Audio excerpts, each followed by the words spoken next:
लोकप्रतिनिधींच्या नियोजनशून्य कारभारामुळे जतचा विकास खुंटला. प्राध्यापक राजेंद्र कोळेकर जत विधानसभा लढवणार.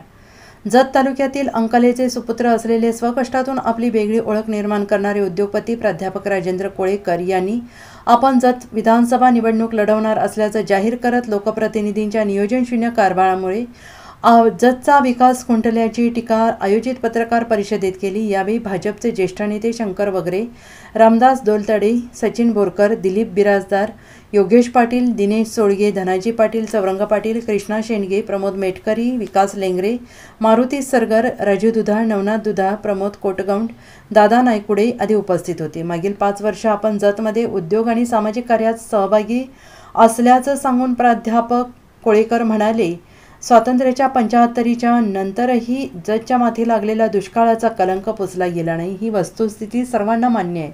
जतच्या शेतीच्या पाण्याचा प्रश्न सुटलेला नाही. योजना जाहीर होतात पण त्या कधी पूर्ण होणार हे सांगणे अवघड आहे. म्हैसाळची योजना पूर्ण करण्यासाठी किती कालावधी गेला यावरून जतमध्ये योजना कशा राबवल्या जातात हे लक्षात येतं. शेजारील सांगोला तालुक्यात पाणीपुरवठा योजना राबवून पिण्याच्या पाण्यासाठी गावोगावी पाणी मिळायला लागलं, पण आजही जतकरांना शुद्ध पाणी मिळत नाही. कैलासवासी गणपतराव देशमुख, आमदार बच्चू कडू ज्या पद्धतीनं काम करतात ते जतमधील लोकप्रतिनिधींना जमलेलं नाही. पहिला प्रश्न पाणी प्रश्न आहे. पाणी प्रश्नामध्ये महाराष्ट्रामध्ये फिरत असताना अनेक ठिकाणी आपल्याला प्रादेशिक पाणी योजना दिसल्या की जेणेकरून त्या तालुक्यामध्ये असणारी जी खेडे आहेत त्या सर्व खेड्यांना प्रादेशिक योजनेमार्फत पाणी पोहोचवलेलं आपल्याला बऱ्याच ठिकाणी दिसून येतं. त्यामध्ये सांगोला तालुक्यात गणपतराव देशमुख आणि त्याचबरोबर अचलपूर तालुक्यामध्ये बच्चू कडूने या महाराष्ट्रामध्ये 2च योजना झालेत. यामधून प्रत्येक खेडेगावाला वाडी वस्तीला पाणी 24 तास देण्याचा प्रयत्न यांनी केलेला आहे. त्या पद्धतीनं जत तालुक्यामध्ये माझी अशी अपेक्षा आहे की अशी एखादी प्रादेशिक योजना व्हायला पाहिजे आणि त्यासाठी आपण खूप प्रयत्न करणार आहोत. त्याचबरोबर शेतीच्या पाण्याच्या प्रश्नावर आजपर्यंत जे राजकारण चाललेलं आहे ते राजकारण राहिलं.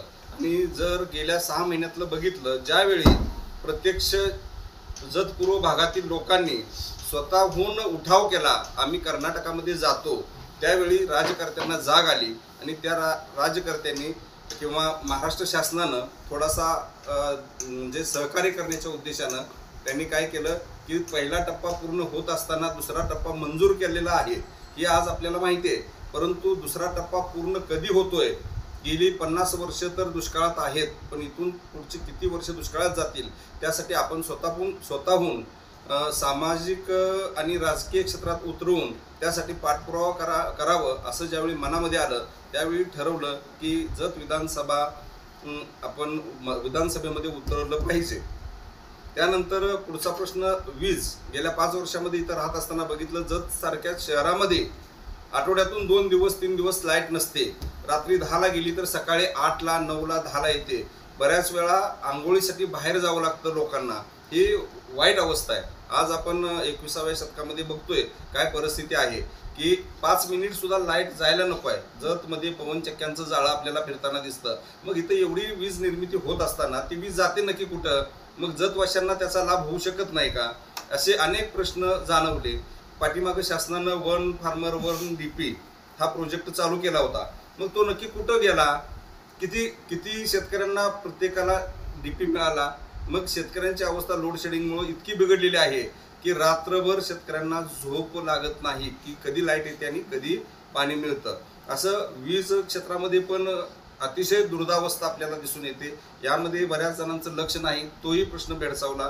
त्या माध्यमातून ही जाणीव झाली. त्याचबरोबर रस्त्यांचा विचार केला आपण तर रस्ते शहरी भागातील अवस्था बिकट आहे. ग्रामीण भागात तर रस्तेच नाहीत, अनेक ठिकाणी पुलं नाहीत. खेडेगावी जर आपण गेलो, वाडी वस्ती या ठिकाणी आपण बघितलं तर त्या ठिकाणी जाणं खूप मुश्किल आहे. आणि जिथं नातेवाईक आहेत त्या ठिकाणी जाता सुद्धा येत नाही, म्हणून 1 किलोमीटर गाडी थांबवावी लागते आणि चालत त्या ठिकाणी जावं लागतं. असं माझ्यावर एक 10-20 वेळा प्रसंग स्वतःवर आलेला आहे. मग अशी परिस्थिती जर असेल तर यामध्ये कुठंतरी लक्ष आपण घातलं पाहिजे आणि यामध्ये थोडंसं आपण सक्रिय झालो पाहिजे अशी मनामध्ये भावना निर्माण झाली. Bureau report, SBN Marathi, Jat.